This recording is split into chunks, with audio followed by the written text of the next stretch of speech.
Hello, everyone. Welcome back. This is Sarah Smith, and you're listening to Raw Intentions.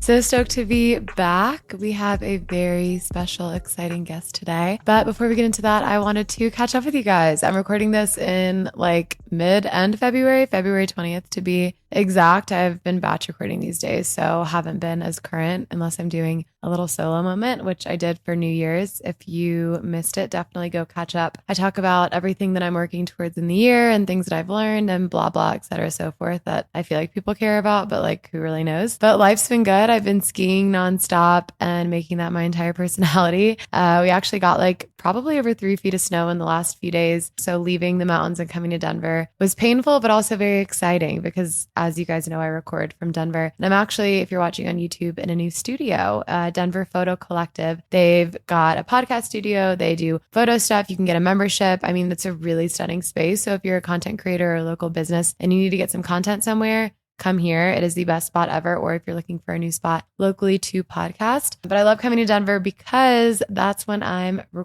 batch recording a billion podcasts. So I did 4 podcasts today. I'm doing 3 podcasts tomorrow, and we're just getting started. I've learned that any more than 4 podcasts, my brain turns into liquid and I can't speak anymore. So we cap it at 4, but I just like getting in the curious mode and asking questions and meeting new people. And that's also what I love about having a studio locally is I get to meet people face to face and hang and make new friends because I might be in Denver in the near future and just trying to cultivate my own little community. But anyways, if this is your first time listening, I'll talk about myself because I'm obsessed with talking about myself. Hence why I have a podcast and give my little elevator pitch and then we'll get into it. But like I said in the intro, my name is Sarah Smith, Sarah with an H, Smith with a Y. I'm 30 years old. I'm from Madison, Alabama, and I live in Breckenridge, Colorado. In college, I went to Auburn, studied Spanish and occupational therapy. I wanted to do bilingual occupational therapy and was just waiting tables at Texas Roadhouse, not really paying my non-existent bills. So I started making handmade jewelry out of my apartment, was making it for myself, my friends. And it started as a little side hustle to afford all of the sorority t-shirts that I just had to buy and the Rumplemint shots that I was buying my friends and I at the bar turned into so much more than that. So it's still my full-time job to this day, 8-9 years later. It's called Raw and Rebellious. It's at raw_rebellious on Instagram. And we do all kinds of things. We started with just handmade jewelry. Now it's more of a lifestyle brand. We do apparel as I'm wearing in this video. We do hats, we do prints, we do custom orders, we do wholesale, we do shoes, pop-ups, meetups, international trips. I'm an influencer on my personal page. I do YouTube and have this podcast. So anything you can think of, I have tried. And I think that's been my favorite part of all of this growth. Obviously watching Raw and Rebellious take a life of its own and change over the years, but most importantly is the community that I'm so proud of. I know we wouldn't be here today if it wasn't for our incredible community, and I'm so thankful for y'all. And that's really what led me to start this podcast. I DM all of these people every single day and chat for hours on end. So I wanted to start a podcast and just create a lifeline between the two of us so I could chat with y'all directly. I could share stories, and then I get to share other people's stories too and make friends and have guests on. And it's all just been such a special, amazing experience now almost 3 years later, which is crazy. But anyways, enough about me. Let's talk about our guest. So this week we have Lexi Larson on the podcast. She is a local Denver girl, and I've actually followed her for a while now. I'm not quite sure how I found her, but she has a huge following on TikTok, huge following on Instagram. She's an influencer, content creator, and newfound business owner. She just started her own apparel brand called Sunday Cherries, which is to die for. I'm obsessed with it. And it's so nice meeting people in the same space and just creating friendships with other people in similar industries because I learned so much from her and I was able to give her some tips and pieces of advice from things that I've learned and made mistakes on. And her story is sick. Most of my friends that are content creators either started OG times, back in 2016, 2017, or they've been on a reality TV show and gained fame through that and brought it to social media. And Lexi, honestly, I assumed was one of the OGs. I was maybe she started with YouTube when she was 12 and has just been doing it for so long because that's how cult her following is. She has such an insane following and people are just obsessed with her. But it was really cool because she has a really unique story and I'm sure people would find this super relatable. She started 3 years ago and just was working a normal job, totally normal girl, and just started recording her life in a way that was really real and vulnerable. And she talks about that. And it's such a great example of staying true to yourself and how that can make you grow and show you success in whatever field that you're in. So I loved her story. It was super inspiring. And she is just so real, so funny, even better than she is on the internet. So 12 out of 10 experience. You guys will love getting to know her on a deeper level like I did. But I'll let her tell her own story. So without further ado, let's welcome the amazing Lexi Larson on Raw Intentions podcast. Well, thank you so much for coming on. I'm so excited. I'm very excited. We just went for coffee, which is very nice. So delicious. I'm going to sit here and pretend like I don't know some of these things. But we were talking about it too. Like, I hate podcasting when you haven't gotten to meet someone yet, because then you're just like truly getting to know each other. And it's nice to just, vibe for a second. Before I've done that before, like done podcasts where I'm meeting them for the first time and it's a little awkward. Yeah. So I was glad when you said we should get coffee first. Yeah, same. Well, and also from following Lexi, I knew that she was a morning person. So I was like, okay, I have an 8 a.m. slot podcast. So I'll not that slot one. her. Yeah. We'll do coffee a little bit later. So it worked out really well. But before we get started, I would love for you to introduce yourself to the audience and tell everyone a little bit about you. Hello, I'm Lexi. I started on social media, like posting vlogs and stuff when I worked from home, probably starting I think it was 2022, so 3-ish years ago. And then for a while, I was just doing that. I always knew that I wanted to be self-employed, have my own business. I just knew that having a boss was not for me. I did not like it, but I had no idea how I was going to do that. And then I always loved social media, and I was just like, I want to post vlogs. So I started doing that. And then it got it grew to the point where I was like, oh, I can low-key pay my bills with this. And so then I was like, let's quit and invest into starting a business. So that's kind of where I am now, kind of trying to grow Sunday cherries and stuff. But yeah, I kind of just worked my corporate job as well as trying to grow social media until I got to the point where I could live off of it. And then I was like, okay, cool. Now I can take this and launch something with it. And especially with starting a business, I knew it's much easier to launch something when you have a following and people who watch you and love you and everything. I was scared to start a business with no online presence or anything. And then I would just put out these products and nobody would know about it. So that's why it's funny when we were talking about how people say oh, you're unrelatable now. Cause I'm like, this was the plan all along. I always wanted to have a business, and I knew that social media would be a huge helpful part of that. So yeah, that's kind of how I got to where I am now. It's cool because it sounds like you started with a ton of direction. Correct me if I'm wrong, but a lot of people that start, I feel like they stumble upon it on accident with social media, not so much with business. But when you say you always loved it, did you love it as a consumer? Did you know you wanted to be a creator? Yeah. So I was one of those girls. I was 12, in what year was that? I don't know. Not that long ago. Not that long.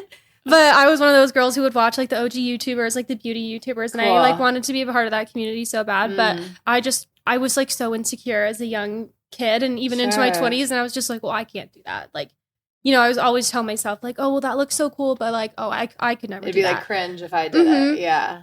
And so really, honestly, from when I was 12 up until 25, when I actually started posting on TikTok and Instagram and everything, I just always wanted to do it. I always loved social media. I was so interested in the analytics of it all, and also having a community online, because I'm pretty introverted and I'm not really good at making friends in the real world. So it was kind of a place for me to go and meet people. But yeah, when I got to 25-ish, when they say your prefrontal cortex finishes developing, finally.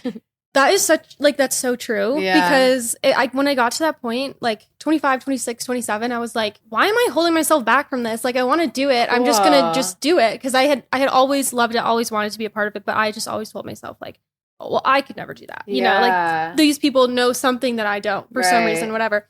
And then I got to 25 and I was well, when you get older and you just realize no one knows what they're doing. And no one's thinking about you. No one actually it's cares. not that big of a deal. Yes. Even if you post something really cringe, someone will be oh, that's cringe. And then they'll what? Swipe and forget about it. Exactly. And yeah, I just felt I realized I was I'm not that big of a deal. It's fine. And yeah, I just got to the point where I was honestly so tired of just not doing this thing that I wanted to do and thought about every single day that I was just I'm just going to freaking do it. Yeah. Because I'm tired of not doing it and thinking about this constantly. Yeah. I love that. Yeah. And that is so true.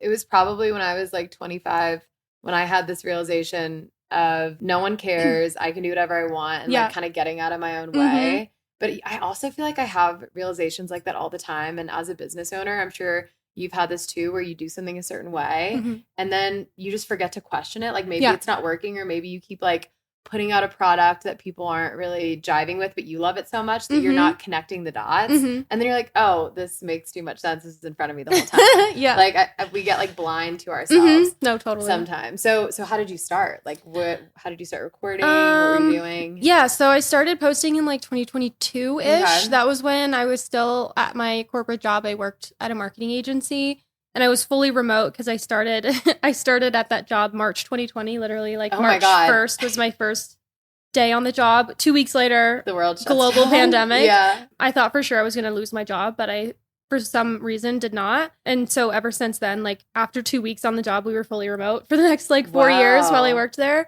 And so it was kind of just like, I'm here all day, every day by myself, working on this computer. It was kind of like my creative outlet, I guess, because my job was very like, I did Google ads and stuff like that. So it was very analytics based. Cool. So I was just talking about numbers all day and I was like, I need something creative. And also like that job wasn't really like a full 8-hour day. And so a lot of the time I was just like a lot of time sitting and I was like, what should I be doing with my time? But yeah, so that's kind of like how it was born. And I was mostly doing like funny work vlogs. And I feel like a lot of stuff that people resonated with was like me talking about how I was just like a cog in the machine and like, you know, jokes like that. And it's funny because like, thankfully my boss was really cool. Like he learned about the TikToks and everything. And he was just like, yeah, from your online presence, you'd think you like really hate being here. Yeah. And I'm like, I promise I don't. It's not that marketing agency specifically. It's just like corporate America as a whole, you know? Sure. Like just being a part of that was draining. And I was like, actually, okay, working here like is really great compared to other places I could be working. Like they're really flexible. Totally. Really good about work-life balance and everything like that. So they were a really great marketing agency. It was so funny your boss found it. Yeah, it was, thankfully he was really cool about it, but it was a little awkward. And then we would have like meetings like with the team and they'd talk about like my TikTok. And no like, please way. Don't talk about this. Yeah, like let's not.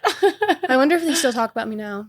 I don't know. We all hope. I mean, I hope someone's talking about me somewhere. I don't know if it's good or bad. I know. But well, that's so cool. And I'm sure too, starting that when you did, because you got the job March 2020 and then 2022 is when you started posting. I think maybe it was 2021-ish. Because I mean, everyone's pretty much remote. Yep. And that's like as relatable. That was another thing that I was like, I don't have to see people in person. So I don't have to be like embarrassed. True. I was like, I'm not seeing anybody. I can just post this stuff and not have to see people in person and talk about it. Yeah. And deal with the repercussions. That was honestly like a big push too. I was like, I'm just sitting here not talking to anyone. Like, I might as well.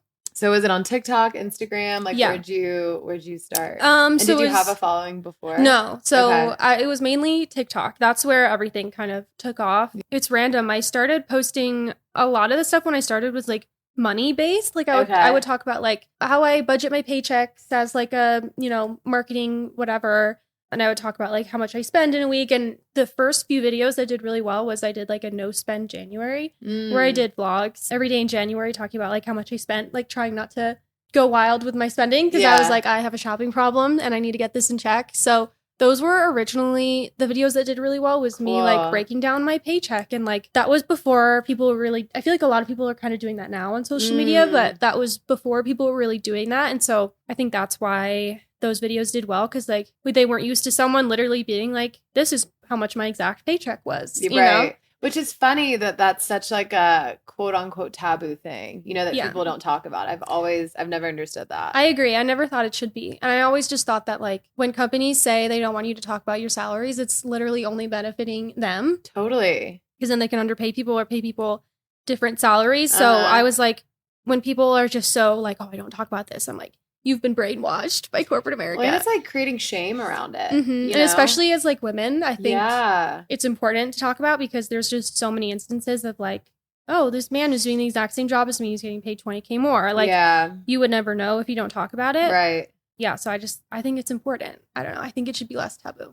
Well, and I think that's just such a good example of like being completely honest on social media and how far it can get you because I think that's why TikTok is so popular and things going viral. It's because people want to feel related to. So they see like a niche thing or they see a girl with a marketing job sharing her salary and they're like, oh, wait, I can relate to this. Like I'm also a marketing or like, wait, that's how much I make. I can't believe she's putting that out there. But like, let me see how she spends her money. Yep. Yeah, that was like, that. I just feel like when I started posting, it was, I wish I could have been one of those like aesthetic influencers who like her life looks perfect or whatever, but I'm just not like that. Yeah, like, which is good. Even if I wanted to be, I just couldn't do that. Like, that's just not my life. Like, I look like a rat sometimes. And and I feel like that was part of the reason I went so long without posting, because I was like, oh, well, if I'm going to film stuff, I need to have my makeup done and my hair needs to look perfect. I need to have a cute outfit. And then it got to the point where I was like, Lexi, that happens once a month. Yeah. Like you're never going to be able to do social media if you only post when you're feeling and looking your best. Yeah. So then I kind of just was like, I'm just going to show you guys the real me. This is me. And we'll see. And like, yeah, I think people resonated with that it was like, sometimes I'm put together and other times I'm really not. Well, and I think that's a muscle that you have to work, because showing up on social media and like starting that journey, there's so many excuses you can make. Yeah. And I think the biggest one for a lot of people in that barrier is like, what are people going to think? Yeah. So, I mean, even you talking about like not having to face any of these people in person and being in lockdown helped, but also showing up when you're not feeling 100% or where like you're not looking your best, because all this stuff is so temporary. And I think the more consistent you are with it, and once you force yourself to like get on the camera when you haven't washed your hair in 10 days and like you're not feeling great, those like showing up that way, people relate to that, because 9 times out of 10 that's how everyone else is watching you too, is like in the same exact state. Yeah. And I think people like, even if they don't say it, I think people are like jealous of you being able to be confident enough in yourself to do that. Yeah. And having someone to relate to and being like, oh, this girl can, get views online and doesn't have to like look like a Barbie all the time. Totally. So yeah, that's kind of how I started. Okay. And then you're pretty like vlog focused. And then how do you feel like your platform grew? And like, why do you think it caught on? Because you've got a massive following. Thank you. Of course. Yeah, definitely started with the vlogs. It was like, I think my main things is like, relatability, saying things that people wouldn't usually say. I just say it because I can't keep my mouth shut. Yeah. And just like, using humor, I guess. I'm very like sarcastic and blunt. And I get that from my mom. She's very blunt. She'll just say things that are wild. And I'm like, Mom, you can't say that in front of other people. But yeah, I kind of just say whatever comes to my mouth or comes to my brain, and I just spew it. And like, I like it. And I also like to be real, but I like to be funny about it too. Like, I'm very sarcastic. And so I think people liked that I was talking about relatable, real things, but I wasn't just being depressing about it. I was like joking about it. And like, I talk a lot about mental health and stuff like that. And I'm like, yeah, I have anxiety and like, it sucks, but also like we can laugh about it. It's not that big of a deal.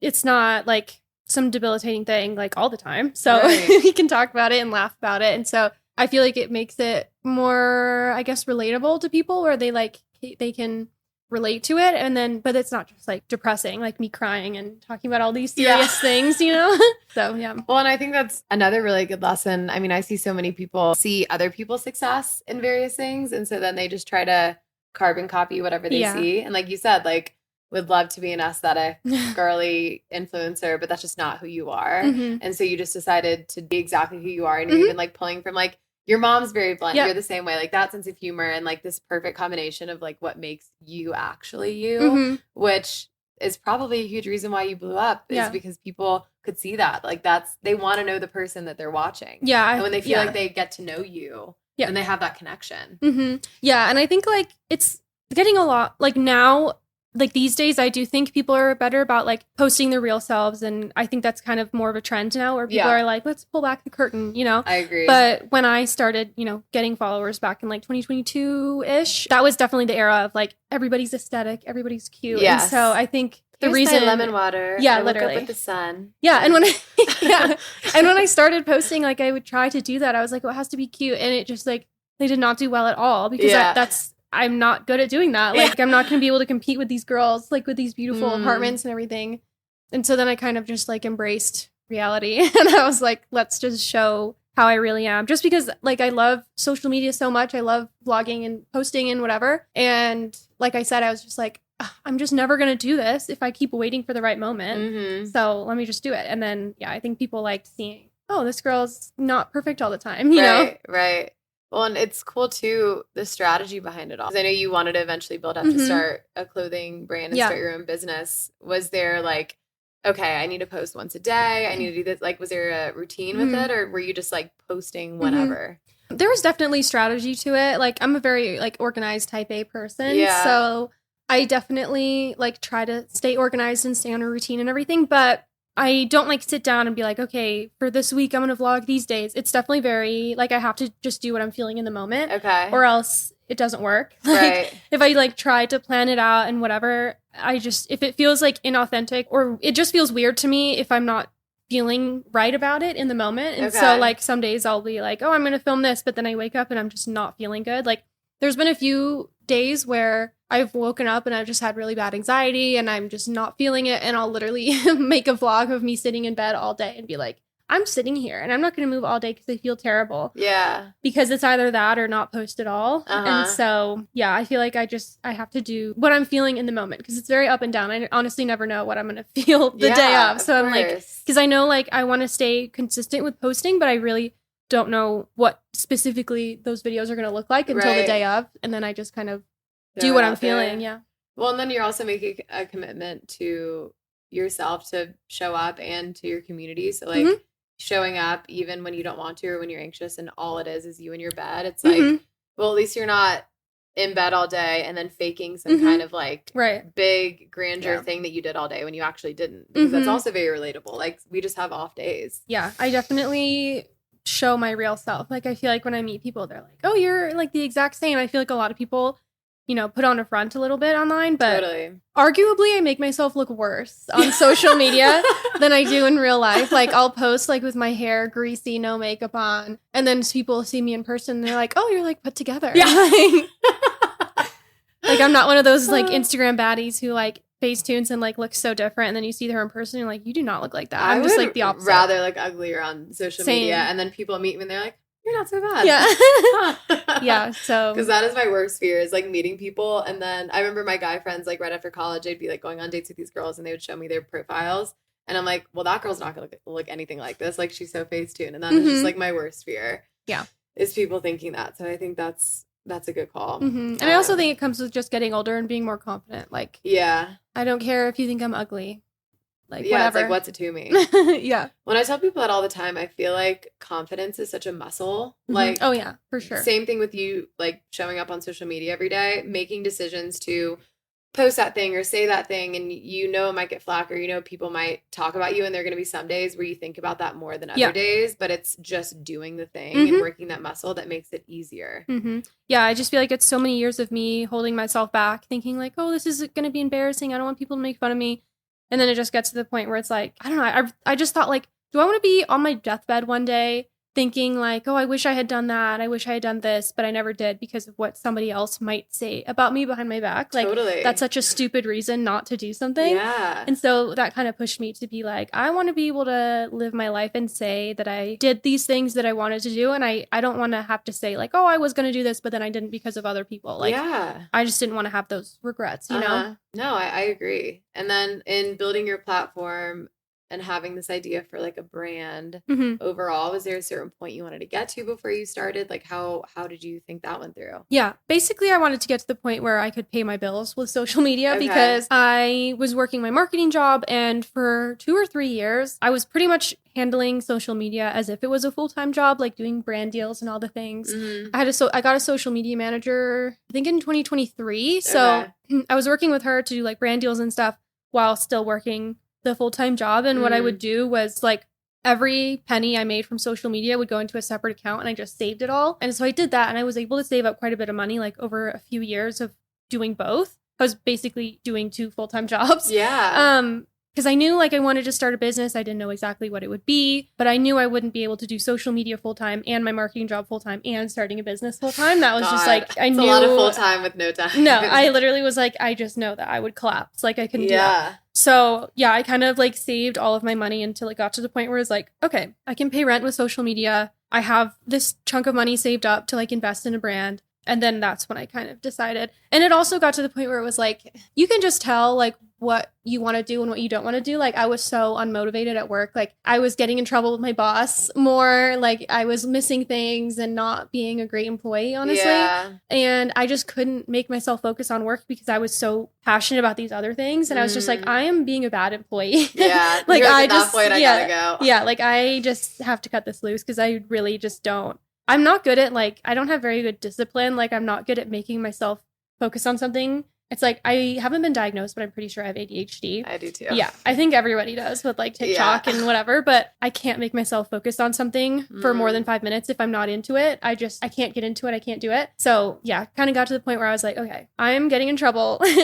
And also, like, the reason I knew I wanted to not have a job and be self-employed and have my own business is because I, like, get really anxious about having a boss and disappointing people and, like, imposter syndrome and all that stuff. Wow, yeah. People say to me, like, oh, well, you have anxiety. Like, isn't it more anxiety inducing to, like, have to not have a steady paycheck and, you know, have to make your own money and not be able to rely on this? And I was like, honestly, for me, it's less anxiety inducing because if something goes wrong, like, I'm only disappointing myself, which is, like, less pressure for me. Yeah. Like, before, when I had a boss, I would always just be like, oh my gosh, I'm disappointing the clients. Like, I'm not doing something right. Anytime my boss would slack me, he'd be like, hey, can we chat for a minute? I'm like, oh, I'm getting fired. Like, like stuff like that all the time. I just had so much anxiety about like just letting people down and not meeting people's expectations. And then especially coupled with, I don't care about this job and I'm not putting the time into it that I should. Like, it got to the point where I was just like, this is stressing me out. I need to leave. Yeah. And do you feel like now you experience less anxiety and like resistance in your day to day, or is it still? I would say overall less, yes. It's definitely a different kind of anxiety because now it's like, you know, you need to figure out how to make your own money somehow. And like, you don't have a guaranteed paycheck. But also, like, I try to remind myself that having a 9-to-5 is not a guaranteed paycheck either. Like, people get laid off all the time. Totally. Like, there's not really any loyalty with like companies holding on to employees or anything. Right. So you're just kind of a number at that point. And people always say like, oh, that's so scary. And I'm like, I mean, is it? You know, like, because I feel like I'm in control of my own destiny now, you know, before it's like, and also with motivation, it motivates me to be like, oh, if I work harder, I can make more money rather than just, I don't like care, like I'm going to get the same exact paycheck. It was just not motivating for me. Well, that's what I was going to say, because you said you don't have a ton of self-discipline, which is interesting because I feel like most entrepreneurs, you have to be self-disciplined. Yes. But maybe you have more self-discipline. So that's, so that's exactly it. Like, I'm so passionate about the business. And so it truly like doesn't feel like work. I just like open my laptop right when I wake up and I'm responding to emails and blah, blah, blah. And then usually what happens, I'll wake up in the morning, I'll do like a couple hours of like emails and strategizing and just thinking about the business and planning for the future. And then I'll start my day at like 10 or something. And I'm like, oh, I haven't gotten any work done yet. And I'm like, well, I just did 2 hours of work, but I didn't like think of it as work. It was just like fun, like planning for the future of this thing that I have. So when I'm passionate about it, I do have discipline. But like working for somebody else, I was so not passionate about it. I could not force myself to care. Oh no, that's so fair.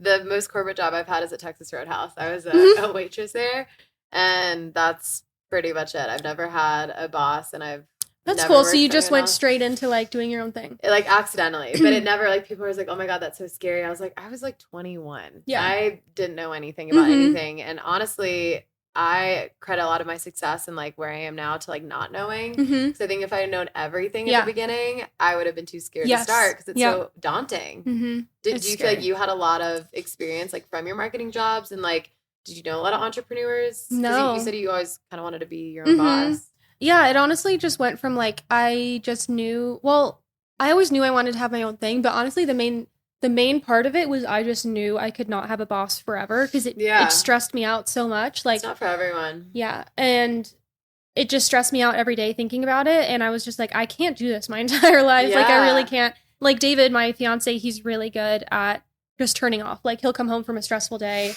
and he'll be like, oh, these things happen. And 2 minutes later, he forgot about it. And I'm like, I could never. It totally is. Literally could never, Yeah, I'm like, I live in my head. Yeah, no, same. And I'm like, that's so great for you. Like, you keep your corporate job. I can't do that. Like, I support our family. Yeah, please. I need the insurance. Yeah, but he's so good about just like coming home and, you know, forgetting about it until the next day. And I couldn't do that. Like, he had to talk me down from the ledge so many times when I would be like, oh, I have a client presentation tomorrow and I'm freaking out. And I would have a full on like panic attack. Yeah. And I'm just like, this is not worth that paycheck. Totally. Like, I am not making millions of dollars a year. This is not worth it. Yeah. Well, because I mean, then it bleeds into I've had so many friends this happen, like your corporate job bleeds into after hours, and then you have like these Sunday scaries where you're like, I had such bad Sunday scaries. It was going horrible. Back to work, and it's like, how that can't be worth it. No, it wasn't. I wasn't making enough money to get that much. Totally. So what does your schedule look like now?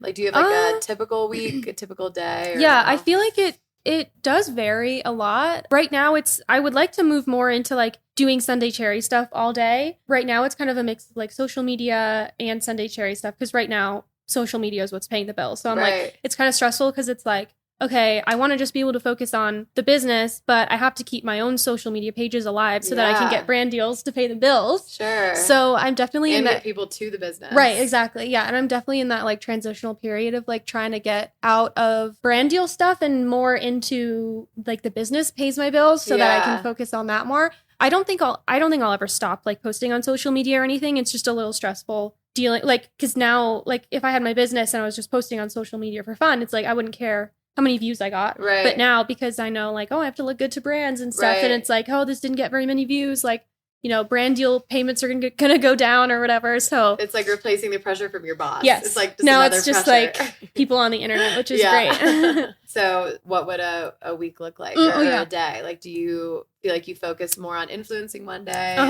Sunday Cheers another day? Yeah. So I usually wake up like 8:30. And then I would say like a lot of my day, like in the beginning, it'll be like, for some reason, I don't know why I feel like motivated and like my mind is fresh to be able to like plan business stuff in the morning. So yeah, I feel that. I'll kind of like wake up, go onto the couch, like not even brush my teeth, like I'm still in pajamas. Yeah. And I'll spend like an hour or two like emailing people, like reaching out to manufacturers, like all like strategizing of like where I want the business to go and stuff like that. And then I'll get dressed and then film my day for a vlog or something like that. But like a lot of the content I do is vlogs. So that makes it easier where I'm just like, okay, I'm going to go to the warehouse. I'm going to film this podcast, like whatever. And I'll just get clips. And then at the end of the day, I'll like film like a little recap of it. So I feel like vlogging is easier because I'm just doing what I was going to do already, but then get clips of it instead of like, I don't really do a lot of videos where I like sit down and like film and plan a script and everything. It's a lot of like on the go stuff. So and like incorporating products or different things into that. Okay. Yeah. So I don't do a lot of like, well, I guess I do like get ready with me's and stuff like that, but it's mostly vlogs of me like at home on my laptop, going to the warehouse. And then I like to do the get ready with me videos where it's like me talking to the camera, talking more about like the behind the scenes. And I will tell people like, this is how much money my business made last month. And I'm just like super transparent about it because I don't know. I feel like I'm still at the very beginning of starting a business, but it would have been so helpful if like other people posted videos like that where I could see what it's like. Like, how do you find manufacturers? Like, how much money do you make in the beginning? A big one is like, how much money does it cost to run a business? Like, what expenses do you have month to month? And nobody was actually sharing like the real numbers and like the nitty gritty of like what it's like the little to run a business. Sexy things. Yeah. Like, how much do you pay for your accountants? Like, how much does a warehouse cost for like a monthly rent? And so I just don't think anyone is really like talking about those specific details. So, and also like I started on social media sharing like my paychecks and stuff like that. So it kind of was natural for me to keep doing that. And I'm like, well, now it's my own stuff. Like I can just share whatever I want. And I just like don't think it should be taboo. So I just like tell people. Well, and I'm sure that gets like a ton of engagement too. I mean, you think about the barrier to entry of someone that has no idea. And to your point, like how much does it actually cost? Like how much do I need to save from my full-time job right now before I quit? You know, and of course there's not like exact number, but at least having a ballpark of what other people are doing. No, I think that's amazing. Yeah, I just tell people like this. I don't know. I don't feel the need to like be fake or put on some front. I'm like, if I'm having a bad day or if I have a bad day and a bad month in business and I lose money, I'm just like, hey guys, I lost money this month. And I just how much money I lost. Like, I don't know. I just don't feel the need to like have this image of what, like, I want people to think of me as this like boss woman, businesswoman who like has it all together. I'm like, I'm not like, and like same thing as when I was at my job. Like if I only posted when I was like looking and feeling perfect, I would never post. So it's almost like a necessity thing. I'm like, I need to post. So I'm just going to post where I'm actually at. I'm not good at putting on a front. Like if I'm upset or anxious, you're going to be able to tell. And I think the people that are spending the most time like showcasing their success are the people that aren't doing very well, but are trying to prove to everyone else that they are. You know, like, I've always found that very interesting. And I think people like enjoy seeing someone be real. Because I just get comments all the time like, oh my gosh, like I've never seen like a business owner like talk about these like actual things. You know, it's always just like, I'm so successful. Like maybe you are and that's great for you, but that's just not where I'm at. And if I only posted when I was super successful, then it's like I want people to grow with the brand and grow with me and come along on the journey with me. And feel like they're a part of it. Yeah. For your really good months and your not so good months. Like they're like, oh, well, I know she did really good last month. So yeah. And I know it's like really good for community too. You know, like people feel like we're friends and we know each other and we talk about things. Like a lot of people will comment and be like, I feel like we're on FaceTime or something like that. Yeah. So I like that. I like the community and talking to people and just being real.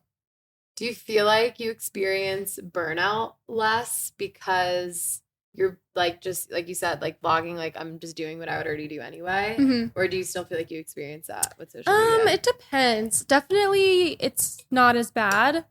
I feel like what I get burnt out with is like taking clips and stuff is great throughout the day, but then my voiceovers, like I script them out a little bit. And so that takes me a long time because I'm not one of those people who's just like, I did this and then I went and I did this. Yeah. Like I like to kind of come up with a little bit of a story for the vlog and like, you know, I like to be funny if I can and like put in some humor and stuff. Crossed. So yeah, I like to like come up with little things that I say. So like honestly, the voiceovers like can sometimes take me 2 hours to like edit and do the voiceover and make sure it's cohesive and you know, all like that. So that's the part that I sometimes get burnt out with. I'm like, I have all these clips and I'm like, I don't want to sit down for 2 hours and like come up with the script and everything. Yeah, at the end of the day, like that can be tough. Yeah, because it'll be like I'll be vlogging throughout the day and then it's 5:30 and I'm like, oh, I still have to edit that. Yeah. No, I know that's editing is where, because I have so many clips and like so much B-roll in my phone. Yeah. And I've recently gotten help with that because I like wasn't posting because I would just get so overwhelmed with the thought of editing all of it because I'm like, I have so much, I don't even know where to start. I have so many videos that will never see the light of day because I just didn't feel like editing it. And I just forget about it. And now it's gone. And then I'll see it from like 2 years ago and I'm like, damn, that was a good idea. Yeah, exactly. But I never did anything with it. Yeah, same. So when you do experience burnout, like do you ever take a step back? Do you ever take a break? Or are you always like posting? No, I think I'm good at it. At like having a balance between work and like personal life. Like I kind of follow the schedule of like David's work schedule. So that's nice. I don't like usually Saturdays and Sundays I don't really post. Like unless I have like sometimes if I have 2 videos in a day that I make, I'll put one in drafts and post it on Saturday or something. But I don't stress myself out about like, oh, it's Saturday, I have to post something. Oh, it's Sunday, I have to post something. Like I need my downtime. Like I am not someone who can go 24/7 and not have any downtime. So yeah, I think I am really good at like not overworking myself and like on the weekends I don't really work. Sometimes when I go on vacations, like I always tell myself I'm going to vlog every day and then I don't. And then I don't put too much pressure on myself about that because I'm like, in the grand scheme of things, if you miss 3 days of posting, like the world's not going to collapse. You know, like it's going to be fine. Everyone unfollows you after day 2. And I just think like that's the thing I'm trying to avoid burnout. Like I don't it's something I love to do, so like I don't want to start hating it. Yeah. And so when I get to that point where I'm just like, okay, I'm getting annoyed with this. I'm like, okay, just take a step back. Like sometimes I'll take a few days and not post because I don't want to start hating it. You know? Totally. Well, I mean, it's honestly inspiring, like hearing you talk about how much you love it because I'm still so new and I did the complete opposite. I started my business in college and now I have a very small personal platform from my business. So I'm like very new in that and just trying to find my footing and figure out what I actually enjoy and what feels real to me and what doesn't. But it's cool how much you love it. It's weird when like your hobby becomes your job. Yeah. Because there's always that aspect of like, well, now it's work, which I feel so silly being like, oh, I have to vlog today. Yeah. Work sucks. But like, and I always like have to like give myself a reality check. He'd be like, Lexi, like look what you're doing. Like you're fine. I will find myself like getting annoyed with it or burnt out or like, you know, if the comments aren't super nice one day, I'll get like really sad about it. But then I'm just like, that's when I just take a step back and I hang out with my friends and fiance in the real world. And I'm just like, cats. This is, my cats, of course. And I'm just like, okay, this is real life. Like social media, it's a job. It's also fun and it should be fun. And so, I try not to put too much pressure on myself about it or else I'll start hating it. Well, and it's also refreshing hearing you say that social media is fun. I think social media does get a really bad rap just because it can be negative and it can be over-consuming or just like the overconsumption of it can feel like a lot, like overstimulating. Yeah. But it also is fun and it is a tool and like it's a way to just share real moments, but it is so real to have to like pull yourself out of it. And that's why I honestly appreciate that most of my friends aren't in this business because it's such a reality check. Yeah. Like even when because I've started vlogging and like doing YouTube and stuff. And sometimes my roommate's like, fucking stop. Like I'm trying to like eat my dinner. Like I don't want to be on it. And I'm like, that's so fair and real. Like, that's okay. Yeah. It's weird when it becomes your job. But I just don't, like, I feel like the reason people like my videos is because I don't act like it's my job. Like, I'm not super polished and everything. And so I just want to try and maintain that as long as I can, you know, it's not thinking of it as a job. And so, like, I could put a lot more pressure on myself, but I like actively tell myself I'm not going to do that because I'm like, it's okay if I don't post 5 videos a day. Like, I'm not going to be that person ever who can do that. Yeah, I try not to think about it too much because I'm like, it is my job, but also the reason it was able to become my job was because I was like being real and having fun. Yeah. And if I just became this like influencer drone online, like people would not be interested anymore. Like, hey guys, this is my thing. So. I know, right? It's so unrelatable.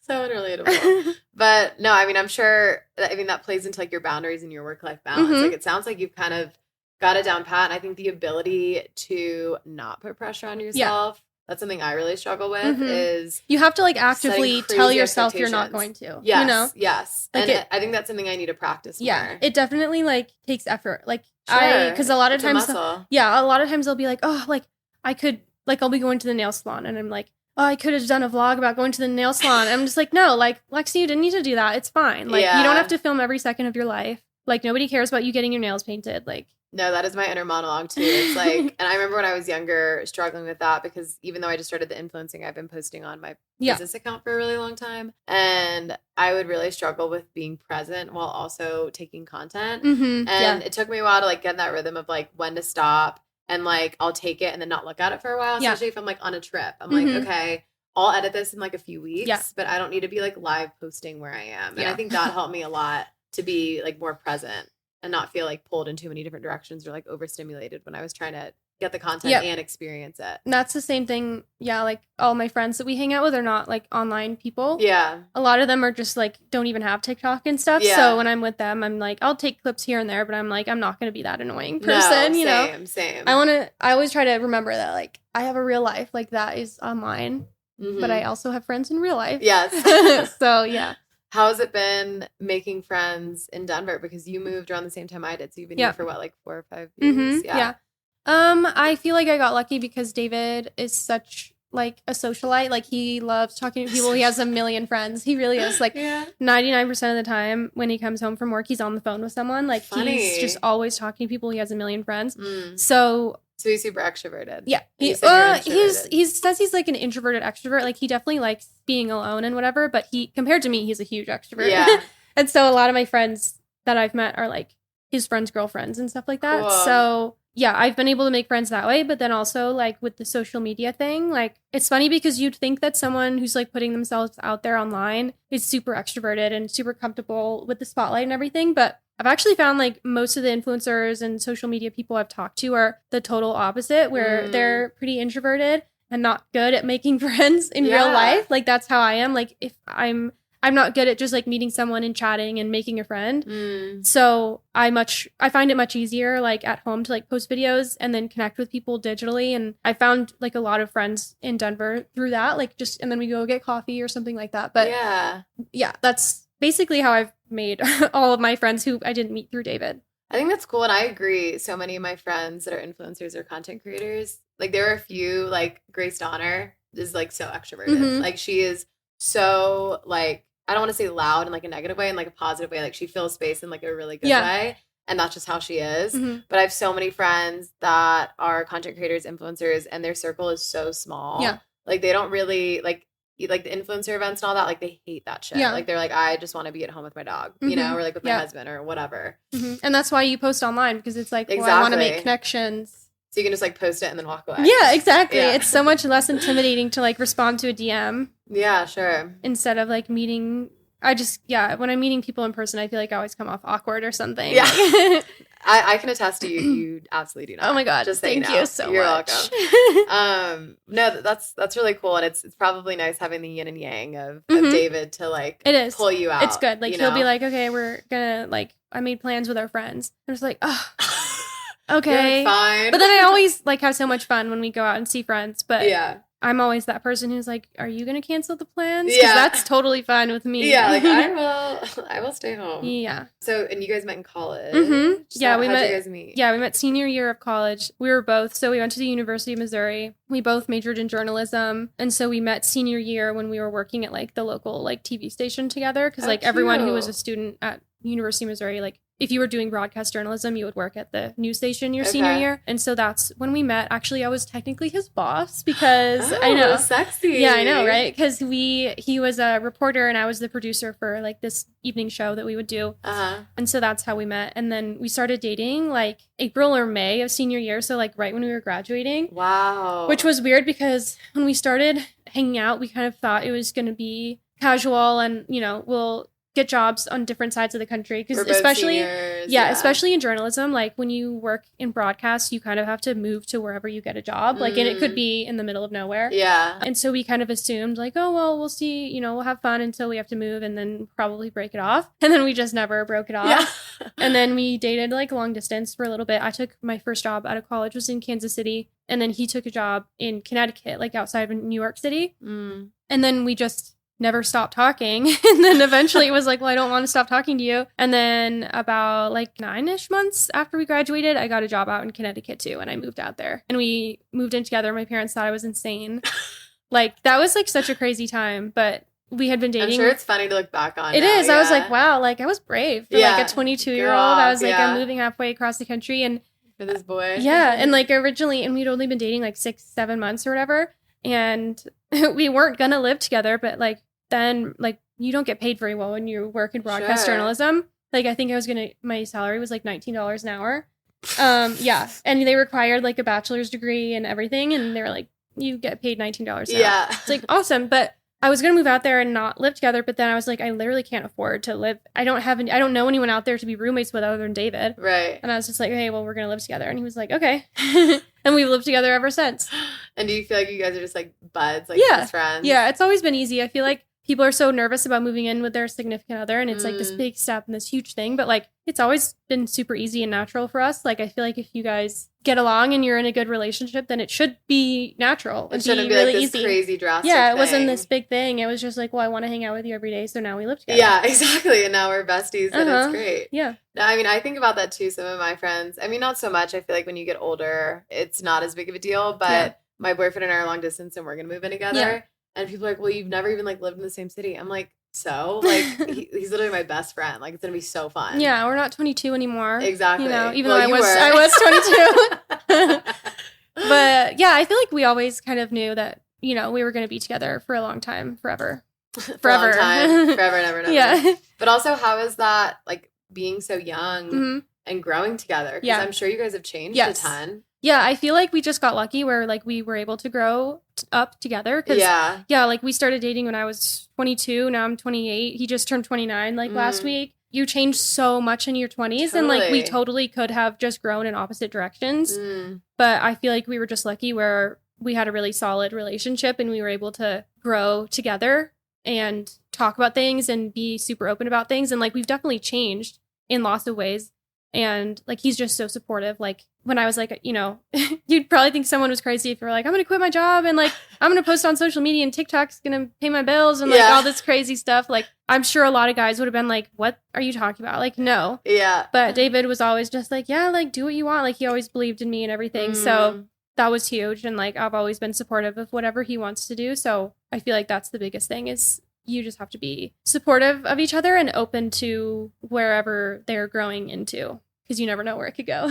Well, and that support is everything when you're trying to go off on your own. Yeah. Like, I think about my family and how supportive they are and my friends and everyone in my life. Like, I wouldn't have what I have today if it wasn't for them. Like, I mean, even just like the small things, like just cheering me on days when like I don't believe in myself or I'm like, should I just quit this? Yeah. You know, like it's life-changing. Because it's like a weird life path to go down. Like, you know, most people, I guess there's a lot of entrepreneurs and stuff, but like, at least in my circle of friends, like that's not something anybody is doing. And so it can feel really isolating and alone. But yeah, if you have that support, like on my bad days, like I literally a few weeks ago, I was like having like a breakdown and I was like, should I quit social media? Like, should I just like stop doing this? I feel like I'm going to be a failure. Like, what the heck am I? Like, I have a lot of those moments where I'm like, what the heck am I doing with my life? Totally like, what is happening? And so and it all just hits you at once. Yes. And you're like, wait, what the fuck? Yeah. It's like at night when I like smoke some weed and then I'm like, oh my God, I have a panic attack. Like, what am I doing? And I get really mushrooms at a concert. Literally, like, oh, fuck. Like I'll post a video and then I'll get high and then I'll be like, oh my God, I can't believe I posted that for people to watch like publicly. Like, what am I doing? But David is always the one who he's like, no, like, don't give up. Like, you can do it. Like, you're amazing. You know, all these things. So I feel like he believes in me even when I don't believe in myself, which is... That's so beautiful. Oh my God. I know, right? He's like kind of perfect. It's annoying. That's so great though. Yeah. And he loves all the like TikTok and so, you know, some guys are like, oh, like, so, Like he definitely like most of the time is like, oh, I don't want to be in that. But he's not like weird about it. Like if I'm just like, oh, I'm vlogging today and I'll take clips and stuff, he's like totally down for whatever. He's just like, whatever you need to do, like do it. Just do it. Yeah. And he like helps edit sometimes because he does video editing. So he'll help me edit things. And like, he's really supportive. He's pretty creative as Mm-hmm. well. Yeah. That's fun. Yeah. But it's nice that he has a 9-to-5, some stability in your life. life. Literally. I'm like, I need the health insurance. Like, thankfully, I was able to, because that was like honestly the biggest barrier. I was like, if I'm going to quit my job, like, what am I going to do for insurance and like benefits? Mm-hmm. And so then I found out through David's work, I could be added on as like a domestic partner. Oh, cool. And so he works for a tech company, so they have like amazing benefits. Yeah. So I'm just like, you need to keep that job because if he didn't have that, like, I would have to pay like what, like $500+ a month for like. That's what I do right now. God, yeah, I know. And it's probably like not even good coverage. It's not. And I have so much pre-existing that when I signed up for it, my premium was so freaking high. God. Because I'm just like, whatever. Disgusting. I know. There's nothing I can do. It's like, whenever I think about the state of the world, I'm like, what the hell? Like, I know. We're going to burn down. That's honestly, I don't know if this is like toxic of me or whatever, but like a lot of it too is just like, the world is going to burn down in flames in the next decade. Like I might as well have as much fun as I can. Just live it up. Like, honestly. Yeah. I'm just like, I'm not ever going to be able to buy a house. Like, like who cares? About. Like, just have fun because you never know what's going to happen. What's going to happen. I agree. Do you bring that into like because I'm trying to get into budgeting for the first time in my life. Mm-hmm. Are you a budgeter or are you like go off of vibes? Because I've always been off of vibes. For sure. And it's funny because like I said, when I started posting, I was like, the videos that started doing well at first were like me talking about my paycheck and like budgeting. And like I feel like people got the idea that I was this like budget queen. And I was like, I'm being honest about it, but I'm not like an expert. Like I'm just telling you I shop too much. And like, I'm not doing anything about it. Right. Like I'm like, I'm not good at budgeting. Like I'm telling you how much I get paid and what I spend on bills. But like some of them would be like, hey guys, I have no money left over. And I think people thought I was this like money guru. And I'm like, I wasn't trying to give advice. I'm just being open about it so that we can all feel better about it together. Yeah, you know? Yeah, exactly. Like maybe don't do what I do, actually. Yeah. So with Sunday Cherries, I want to know where the name came from. I want to know how it started. Okay. The whole story. Mm-hmm. Okay. So I always knew I wanted to be my own boss and do something. I've always had so many jobs and I hated all of them. Yeah. Like I hated them. Like every single job when I was a teenager. Like I worked at AMC theaters, I worked at Kohl's, I worked at Sonic, I worked at the like food halls on campus, I worked at the TV station. Like I had so many jobs and I hated every single one of them. And like I just thought that's what it's like being an adult and working is just being hating miserable. Your life. Yeah. Which I think from like our parents' generation, like it was that way. Like you just kind of like took it. That was just life. Yeah, and like I would talk to my parents about it and they were just like, yeah, that's growing up. You know? And so I was like, God. And you're like, this fucking sucks. Yeah, and so I just thought that was what life was like. And so like that's what happens is you have to work a job you hate. And so I graduated and I started working in journalism. That was awful. I was making no money. I was the weekend morning producer, so like I worked weekends, I worked holidays. Oh, wow. My shift was like from midnight to 8 a.m. because I did the 4:30 a.m. show. Oh my god! So I just literally never slept, and it was horrible. And I was just like, I can't do this. It's like the night nurse. Like, yes, you just can't. It was horrible. Sleep during the day, or you just? I would try, really but I couldn't really. I never understood how people get in that kind of schedule. You just don't ever. At least for me, I was just always sleep deprived. Yeah. And so I just kind of got depressed a little bit. I was just like, is this what it's like being an adult for the next 40 years? I have to like 90% of my awake hours is spent doing the stuff that I hate doing. Yeah. And so, it took me a while because I quit my job when I was like 27. So from like 22 to 27, I feel like that was me like figuring it out. And I always knew I wanted to do something on my own. Like once I realized, okay, it's not just this job, it's all jobs. Like, I hate having a job, and like, I don't like answering to other people. I like being able to do my own thing.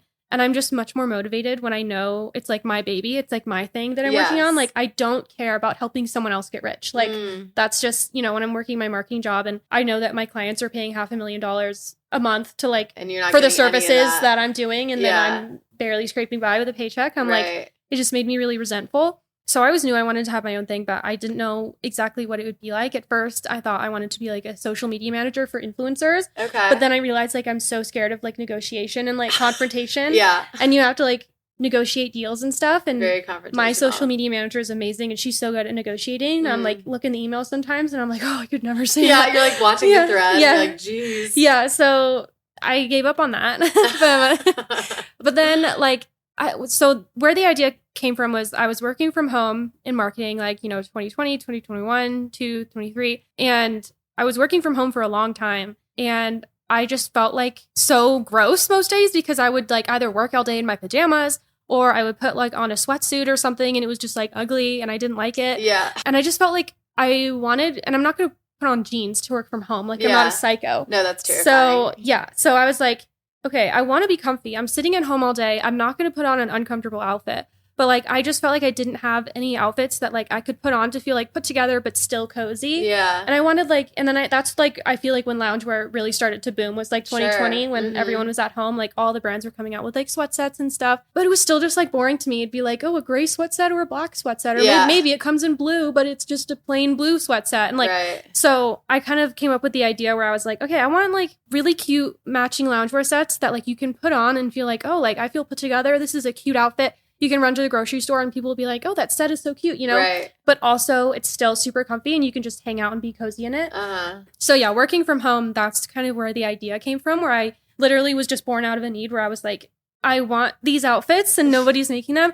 And it was like, I could find some cute ones on like Amazon, but then they were like horrible quality. Yeah. You know, and they would fall apart in 2 days. So I'm like, why isn't a company making like really cute loungewear sets that aren't necessarily all just like sweat sets in like one plain color? Like, I want to have fun with it. I want to do designs and patterns and fun colors and just have fun with it, I guess. So that's kind of where the idea came from. And then originally when I quit my job, so the OG people know that the original name was Dumb Girl Apparel for the brand. Oh, okay. Which like that came from, in my bio, it's always just said Dumb Girl. Like I just couldn't think of what to put in my bio and I just thought that was funny. And it's been that way ever since I started posting. It's just always said Dumb Girl in my bio.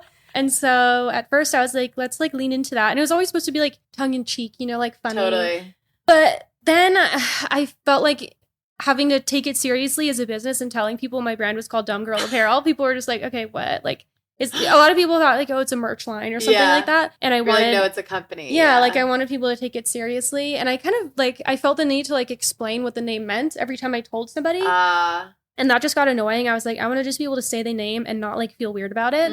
And so then I was trying to come up with a different name. And basically me and David one day were like, it was a Sunday and we were sitting on our balcony and I was just thinking about like, what do I want people to feel like when they're wearing my clothes? And I was just thinking about like, when am I most happy, most comfortable, most cozy? And it was like on a Sunday. Originally, I wanted it to be sunny Sundays or something, but I think that was taken. Okay. Because I was just like, a sunny Sunday, like sitting on my balcony smoking weed is when I'm most happiest. Your ideal day. Yeah, and so that's where the Sunday came from. And then the cherries came from, like, you know, when you're smoking a joint, it's like the cherrying or whatever. That's where that came from because originally another one I was thinking was just cherry, like Sunday cherry. But then the cherry, it felt too much like, you know, like popping your cherry, like virginity. Like, I don't know why I was. Sunday cherry. Yeah, that was like sounding too much like that. And then David actually was like, well, what if it's plural, like cherries? And I was like, oh, perfect. So it was kind of a mix of like Sunday, like when are you most relaxed, most happy? And then also smoking weed on a Sunday. Yeah. So I love that. Yeah. It's a beautiful name. Thank you. I really like it. And it's very expansive. Like you could do so much with it. Yeah, I feel like we were talking, like me and David were talking about it for a while. I wasn't sure. Like we had like the word Sunday and the word cherry and we weren't sure how to put it together. And then he said Sunday cherries and I was like, yeah, that's it. Like immediately I was like, that's it. Yeah. So you started with the apparel first or did you have the grinder? So we launched, so I quit my job last January. Congratulations. Thank you. So to like start that full time. And it was really weird. Like, I feel like 2024 was weird because I didn't actually open the store until like August or September. And so I would always be posting being like, oh, I'm starting this brand, blah, blah, blah. And then I would get comments like, girl, just say that you quit to be an influencer. Because like I didn't have a store open. Like I was just talking about it and they were just like, you're just saying that to like try and stay relatable, but like just own it and say you want it to be an influencer. I'm like, no, that's not it. Like it takes time. I'm actually starting, Yeah, I think I didn't realize like how long it takes to like do all that stuff, like open an LLC, like get the website made, like all these things that, you know, getting a sales tax license, like these random things that take so long that I can't really blog about. Like no one really knows what that is. Right. So that was like a weird period where people like didn't really get what I was doing and I didn't really get it either. I was like trying to figure it out. You're like, no guys, I swear. Yeah. And then we opened like in August and I started with a lot of wholesale pieces. So I would buy stuff on Fair. Like, do you know what Fair is? It's like a marketplace. Yeah, so I would buy stuff on Fair to resell. And then I also was working on the custom hoodies and stuff like that on the side. But those take just so long that I was like, I kind of realized like, okay, I don't want to like constantly be telling people like, okay, it's coming, it's coming for like 9 months. And so I was like, let's just start with the wholesale stuff to kind of like get it out there, keep the shop alive, like have stuff to show people what I'm doing while I'm waiting for the custom stuff to come in. And now I'm kind of like in a transitional period again where I'm like, I'm wanting to stop the wholesale and just focus on the custom stuff. So kind of trying to get into that more, but it's such a slow process that I'm trying to get into a better schedule of like monthly like custom drops. So I have like stuff to promo and stuff, but yeah, because it's a good problem to have. But like the hoodies, like I dropped them and then they sold out in a couple days. And then I was like, okay, now I have nothing again. Now you're just like, so I'm trying to like build up a pipeline, you know, where it's like things are coming in regularly. So which takes time because there's so much planning. And it's expensive. Like when you're doing custom stuff, like the, you know, minimum order quantities are usually like 100 to 300 and like the hoodies, I don't know, they cost like $15,000 to like order all of them. And like, that's a lot of money to put up front, not knowing how they're going to sell, especially if you're trying to plan for like, okay, every month I want to have something dropping. Like, what are you going to pay $15,000 for multiple drops before any of them are live? Yeah. And then you're sitting on that. And then you're like $60,000 into spending on inventory that like is going to be here in a few months. So that's just like really scary. I know. I feel like it takes a long time to build up to that. And that's still something I'm working on too with apparel is like, it's summertime, but you're having to get the mindset of like winter. Like you're having to plan ahead so far. And that's what I really struggle with. And I think once you get into that rhythm of like, maybe you won't have monthly drops, but you could maybe do a drop every like 3 or 4 months to start. And then you'll like have more time to get more stuff together to the point that you can like plan ahead to just like drop things and it's more effortless. Yeah, that's definitely what I'm working towards now. And like, I feel like it's scary because you never know how something is going to sell. Like, who knows? People could just not like it. Yeah. And so that's why it's like hard to plan in the future because I'm like, okay, I have this drop. Let's wait and see if this sells. And then if it does sell, then I can take that money and put it into something else. Yeah. But then if I wait till that first drop goes live, then I have to start the process all over and it's going to be 9 months of nothing. So you kind of have to like build up that pipeline, but it's scary to like invest all this money into like a loungewear set when you have no idea if people are going to like it. Well, and you have no idea if people are going to like it. And it's funny the things that people love that maybe you don't expect. Yes. Like as you go, there's going to be things that you're in love with that you're like, oh, this is going to go viral and no one gives a shit about it. And then there's something so random that you put out and people are obsessed with it. Exactly. It's really weird. And like this one set I'm working on that will hopefully go like be able to go live in like July. I think it's so cute and I'm obsessed with it. And I also am like, okay, maybe I should like plan a reorder because you have to plan that like so 3 months in advance. Yeah. So I'm like, okay, let's order these and then plan a reorder to come in a month later. But I'm like, wait, but then what if I put them live and nothing sells? I know. And then I just got that reorder for no reason. So it's scary. Do you feel like though your following has helped with sales and stuff? Because then people are just like hop on it because they know you. Yeah. So definitely it's helped with sales, but then also just like with feedback. Like that's the thing is I feel like what helps with sales is like people feeling connected to the brand and like feeling like they're really a part of it. Right. Because like I'll ask people on stories and stuff like, what colors do you like? What do you want to see? And like a lot of the stuff I'm doing is people giving me the ideas and being like, oh, I want to see that. And so I think it's really helpful with like getting feedback in the moment. It makes me feel more confident about what I'm doing. So I'm like, okay, people said that they were interested in this. On the right track. Yeah. I'm scared that people are just liking the brand because it's me. And it's like, oh, this thing Lexi Larson is doing rather than like, oh, I like the brand. You know? So I'm kind of trying to like not distance myself from the brand, but like I want to find new customers who find the brand rather than find me. Totally. Because of like, I'm not ever going to stop posting on social media, but I would love to at some point take kind of a step back where it's like, I don't have to post on TikTok to be able to get sales. Yeah. You know, like I want people to like the brand for the brand and not because like a product focused thing. Yeah, not just like this influencer brand thing. Yeah, interesting. Yeah, so that's kind of what I'm working on now is I want to try and figure out how to not separate myself, but like I want people to find the brand through the brand and not through me, you know? Right. I mean, that's kind of when I started doing pop-ups, we were talking about that earlier, having the products out and have it product facing, and then someone walks by and they're like, wait, what is this? I love this hoodie. And they're like, what brand is this? You know, like after the fact, which I always appreciate because then that's like real feedback. You get to see people touching it and what they're saying about the sizing and the quality and all of that. And yeah, I mean, feedback is everything. And I think that's so smart that you're engaging your audience and asking them what they want to see. Yeah, I'm always second guessing myself. And so it's nice when I get that feedback that people are like, oh yes, I like this. Like, this is cute. Because I think it's cute, but then I'm like, do other people think it's cute? I know, like, it's I don't know. Hard.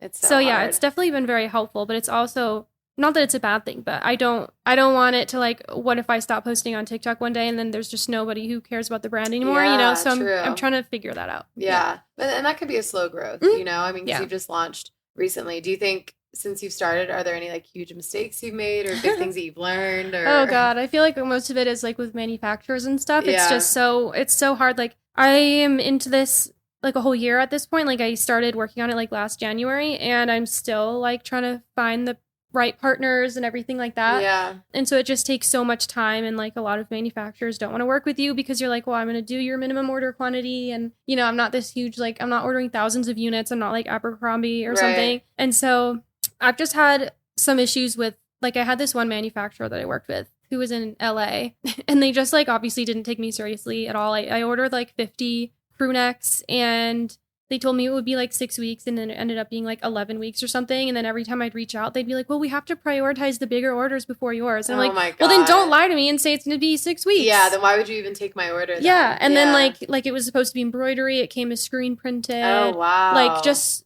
like a lot of issues. And then also like these pink hoodies that are restocking next week. The first order that came in, it was supposed to be like a vintage wash, so it had like this wash on it to make it look kind of not grungy, just but worn. Like yeah, like that. But a lot of them, like it was kind of like a bleach wash they did on it. A bunch of the hoodies came in with like bleach stains like all over them. And so thankfully I was able to like get a refund for the ones that were damaged, but that was my first custom order ever, and it came in with like a bunch of like bleach stains, and like a lot of them were good but a lot of them weren't. And I literally at that point I was like, oh my God, like I can't do this. Like, I don't know what I'm doing. Like, what the hell am I doing? Yeah. And it was kind of a problem because like I was also so stressed about like getting orders out. And so I had a few people message me and be like, or email me and be like, I want to return this. It has bleach stains. I'm like, oh my God, I'm so sorry. Like, oh, that's so hard. Yeah. And I felt so bad. Yeah. And then I ended up like, I think that's why I didn't really like make a lot of money on that first drop, because the ones that had bleach stains, I obviously was like, I'm refunding you, like don't worry about sending it back, like whatever. And so that was definitely really scary because I was like, oh my God, I just spent $20,000 on these hoodies and a bunch of them have bleach stains, and now like customers are mad, and I, you know, it's like, it's really scary because I didn't want anyone to think I was like taking advantage of people or just trying to take their money or something like that. So that was definitely a little bit of a scary point where I was like, what am I doing with my life? Like, what is happening? But I feel like being a business owner is you just have to push through those things and keep going. Well, I think that's the biggest thing that you have to have as a business owner is you have to have that ability to pivot because things are going to go wrong all the time. Yeah. And knowing that you will figure it out, even if you have to like take a deep breath for a second and like panic and smoke some weed and then like come back to it the next day, because shit's always gonna hit the fan. Unfortunately, it always happens. Yeah. I feel like I've gotten to the point now where it's like, okay, I'm freaking out about this. Yeah. And then I go home and I chill out and I'm just like, it'll be fine. Yeah. Like, just sleep on it. And you can deal with it tomorrow. Like, I do that a lot where I'm just like, I'm freaking out about this. And like super small things too. Like, I can't figure out how to update the website. And I was like, I don't know how to work a website. I should just give up. Yeah. And then I'm like, okay, chill out. Like, if you need to hire someone to fix the website, like whatever, like you can figure it out, you know? Right. Yeah. You just have to figure it out. And it's really scary sometimes, but then I honestly tell myself, I'm like, what, am I going to get a job? Yeah. No, absolutely not. I don't want to do that. Figure the fuck out. Yeah, literally. What do you think you would tell someone wanting to get into the apparel business or wanting to get into influencing? Like, do you have any advice or things you've learned? I think you, like, a lot of people wait to start because they're like, oh, I need this to happen before I can start. I need to figure this out before I can start. But I feel like from what I've learned over the years is like nobody knows what they're doing and you literally just have to jump in and start. Like, I had no idea what I was doing starting an apparel brand. I was just Googling how to start an LLC, like Googling manufacturers and just emailing, and like 90% of them just wouldn't respond to my email because they could tell I had no idea what I was doing. Yeah.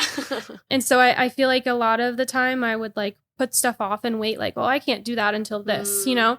And so I feel like with everything, with social media, with starting a company, like you just have to decide it's what you want to do and then just jump in and just know that you're not going to know what you're doing and you will be able to figure it out. I like that. Yeah. I mean, just do it. Just start and perfect later. No, I feel like people wait. They're like, it has to be perfect. And I'm like, if you wait until it's perfect, it's never going to be perfect and you're never going to start. So like I launched Sunday Cherries knowing like the website sucked. Like I didn't love the products, like because they weren't like custom. It was, it was wholesale stuff. So I was like, this isn't like what I want it to be. Like I had this vision in my head, but to the public, to people following me, I'm sure it looked much different, but I was like, I have the vision in my head and I know that I just have to start and it has to be shitty at first so that I can just start and get it out there. And then you just continue to grow and learn and update and make things better until it gets to the point where you want to be. Well, and I think if you're not looking back at where you started or like a year ago and being like, ugh, like this kind of sucks, like you're not growing. Yeah. Like you should be looking back at that. And yeah, I know. That. Like people look back like on old YouTube videos or something. And I'm just like, oh, that's so cringy. That's horrible. Like, why did I post that? But if you waited until you weren't cringy to post, then like you're always going to be cringy. That's how you learn is by doing. Yeah, like you have to. And that's like the biggest part about like starting your own thing is you have to be confident to like put yourself out there even when it's like embarrassing. Yeah. I agree. And it, like we said, working that muscle. Yeah. So what do you think's next for you? Do you have anything in the pipeline? Any ideas, launches? Yeah, so I have the hoodies in pink and also in black that are launching next Tuesday, so that's gonna be fun. Yeah, I have a lot of different fun loungewear sets in the pipeline that will be launching throughout the year, and like I feel like for the future, I really just want to grow Sunday Cherries, and like my dream is to like one day have like a little team and like come into the office and just have the brand be like a real thing that I can pay people's salaries and pay my salary. More tangible, and yeah, because I love like being creative and like coming up with design ideas and stuff. It's so fun. So I would love to get to the point where like I don't have to post on social media to like get brand deals and pay my bills and stuff, where I can like more so focus on the behind the scenes stuff of like coming up with designs and working with manufacturers and handling a team, because I think that stuff is also fun. So yeah, I really just want to like grow the brand. Well, and it sounds like you also like educating people in a way, like sharing your story to help other people, which I love. Yeah, I definitely enjoy that. Like telling people, like showing people how it really is and being like, you don't have to, like we were saying, I feel like people try to put on this front of like, oh, I have everything together. And so I feel I like being the one of like, I'll be the one to put myself out there and be like, I don't know what I'm doing and you can do it too, even if you don't know what you're doing, because I'm doing it. Like I get a lot of comments and messages of people being like, wow, like you made me believe that I could do this because you're so open about like you didn't know what you were doing. And like so many people who start businesses, they, try to act like they somehow had this previous knowledge, this business knowledge that regular people don't have. And I'm like, that's just not how it is. Like you just have to Google it and figure it out. So yeah, I like being open and sharing everything with the audience. And then they feel like they're coming along the journey with me, which is really fun, because I really like think of everyone as like my friends, like my buddies online who are just like coming with it like through me. And it's like motivating. Like when I'll have a bad day, I'll post and just be like, I'm having a bad day. And then people will be like, I believe in you, like in the comments. And it's so nice. That's so sweet. Yeah, it's so sweet. And so that like keeps me going sometimes, where like I don't get the validation in myself, but then somebody else comments something and I'm just like, oh, that is so nice. Okay, I'll keep going. I love that. Well, and you've built that. I mean, those people that you've surrounded yourself with online, like, and that community is because of you, because of what you put out. Yeah. That's what you're getting back, which is really incredible. Yeah, I feel like most of the time people are really positive, and I feel like that's so nice because, I don't know, I feel like some people post and they just have so many haters, and like, I feel like that happens sometimes, but most of the time people are so nice, and yeah, I feel lucky. I feel like my followers are really cool. Good. Yeah. I'm so glad. Well, thank you so much for coming on. Thank you for having me. So much fun. So happy we got to hang. Yes. And before you go, tell everyone where they can find you. Okay. So yeah. Thanks. You can follow me at It's Lexi Larson on TikTok and Instagram. And then also the brand is just Sunday Cherries. So you can find that. I think on Instagram it's sunday.cherries, but if on my profile it's all linked. So yeah. Beautiful. Well, thank you so much. Everyone go shop the new drop. Yay. Yes, please. We will talk to you guys next Thursday. See ya. All right, guys. And that is a wrap on this week's episode. Thank you so much for listening. Definitely go shop Sunday Cherries for some fabulous loungewear. Maybe we'll have a collaboration coming at some point between Ron Rebellious and Sunday Cherries. We shall see. But I hope you guys enjoyed this episode as much as I did. If you're new here, I would love if you would stick around. We drop new episodes every single Thursday, anywhere you get your podcasts. You can follow us at Raw Intentions Podcast. I love hearing from y'all. Slide into my DMs literally anytime. It's always welcome. And I love getting feedback. If you love us as much as we love you, I would love if you could leave us a little like, rating, or review. It helps us grow as we continue to reach new audiences. And I encourage you to listen back. We've got tons of episodes, solo episodes, guests, and we've covered like everything under the sun. So stick around. We always keep it fun. Have a fabulous weekend, and I will talk to y'all next Thursday. See ya.